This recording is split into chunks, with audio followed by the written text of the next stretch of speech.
boring though, because I'm going to say the same guy that we say all the time. I want to buy Kyle Pitts before the NFL draft. Okay, that's fine. You can say that. We're just not going to spend a whole lot of time talking about it. No. But here's where I'm coming from with this. Kyle Pitts is really good.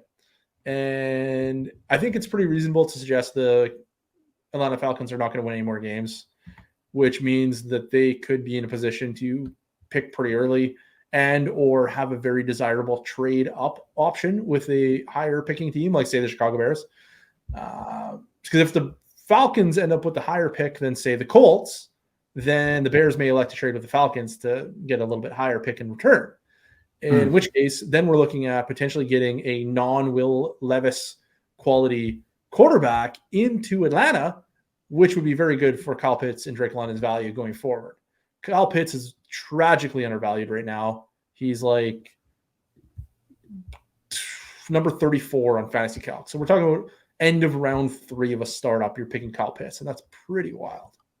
Yeah, so, I mean, Kyle Pitts still has highest targets per route run among all tight ends. I view would be only in a tier with Mark Andrews, really, in terms of weighted targets per route run.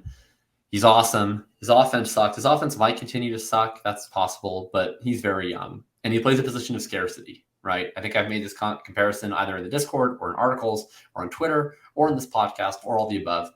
But if people remember when Drew, first launched the show, and he once had, well, not this show, but his podcast, and he was telling people to sell A.J. Brown, right?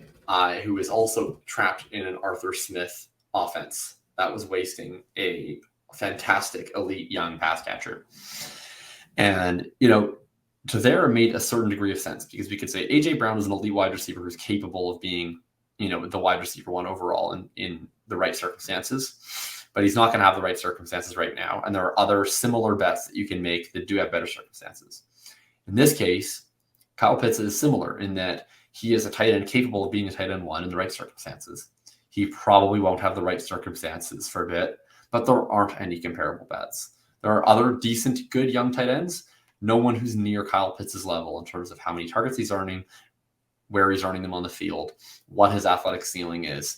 So you just have to buy Kyle Pitts and wait. And it's just a matter of time where you buy Kyle Pitts. Hopefully it hits next year. If it doesn't, then you just hold. And you just keep buying and you keep holding until it hits, because it's going to hit, right?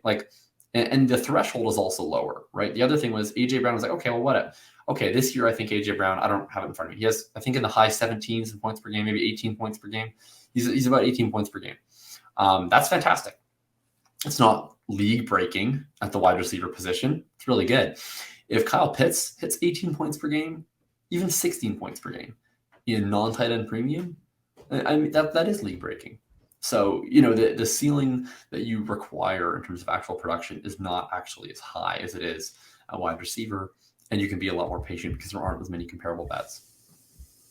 Yeah, I think this is really one of the things I think a lot of the patrons struggle with as well. Is I'll go onto the Patreon or onto the Discord or onto the rankings, and I will say, you need to sell A.J. Brown. And they're like, what are you talking about? A.J. Brown is so good. And I'm like, I agree. You need to sell A.J. Brown. He is so good. The problem, of course, is that you need to be good and also productive. And his problem was not internal. It was external. It was Arthur Smith or whatever his name is. Is that his name? Arthur Smith? Yeah. Arthur Smith. Yeah. The problem was Arthur Smith. 17.9, by the way, this year on A.J. Brown points per game. So basically 18, yeah. Yeah. So the issue was that it wasn't that A.J. Brown was bad. It was that A.J. Brown was overvalued because his projectable range of outcomes did not include smashing in fantasy. And it was priced as though his projectable range of outcomes was smash fantasy. And that was where the disconnect was. Now, when we're looking at Kyle Pitts, we have the exact same situation. We have Kyle Pitts, an excellent player who we have every reason to believe is one of the best tight ends in all of football, who is not smashing because of external factors. The difference is that A.J. Brown was not priced the way that Kyle Pitts is priced. Kyle Pitts is priced as though his situation cannot change. And there's a chance that his situation could change. And if it doesn't change now, it will change later, as you mentioned. So the right thing to do is always buy Kyle Pitts. And I think there's a very, the reason I'm bringing it up now is because I think you want to buy him before the NFL draft. Right. Because if the Falcons can either a swing a trade, which is probably going to happen before or during the NFL draft, to get a quality veteran quarterback, someone good, and or they're going to probably try to trade up to get a good quarterback. And if they do, then that's great. And if they don't, then they're probably going to take Will Levis. And Will Levis may not be good, but quarterbacks are weird. And sometimes even guys like Daniel Jones flash as rookies.